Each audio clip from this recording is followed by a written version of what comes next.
दुसरीकडची सकाळ कशी होते माहिती नाही, पण आमची सकाळ गाजावाजा आणि घरात तब्बल 2-3 भाज्या अशी आमची सुरुवात होते. कारण रोज सकाळी टिफिनला काय बनवू याचं टेन्शन असतं.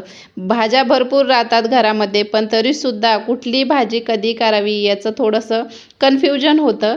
पण आज मी मस्त अशी छोलेची भाजी बनवणार होते. तर आज त्यासाठी मी मस्त एकदम झटकीपट अशी छोलेची भाजी करणार होते. तर छोले इथे मी बॉईल करून घेतले आणि त्यासाठी कांदा, टोमॅटो, अद्रक, लसूण हे मी मिक्सरला बारीक याची प्युरी करून घेतली. त्यानंतर तेल सुटेपर्यंत मस्त फ्राय करून घेतला मसाला आणि त्यामध्ये घरगुती मसाला, लाल तिखट, चवीनुसार मीठ, हळद हे सगळं मी यामध्ये ॲड करून मस्त जे बॉईल केलेले चणे आहेत ते त्यामध्ये ॲड करून दिले आणि असा छानसा कलर सुटलेला आहे.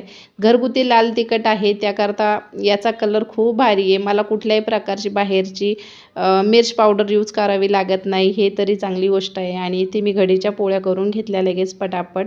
मुलांचे टिफिन दिले आणि त्यांच्या पप्पांचा टिफिनची सुरुवात झालेली होती. तर त्यांच्यासाठी मी साईड बाय साईड इकडे एका साईडला राईससुद्धा बनवला आणि टिफिन रेडी झाल्याच्या नंतर इथे भरवूनसुद्धा घेतला. तर टिफिनला चपाती, चणे आणि इथे मी बेसनाची चटणी केलेली होती. त्याचबरोबर सॅलडमध्ये गाजर, काकडी हे सुद्धा होतं. टिफिन भरून घेतला आणि बाकीचं माझं जे घरातली कामं होती ती पटापट आवरून घेतली. कसा वाटला व्हिडिओ नक्की कळवा.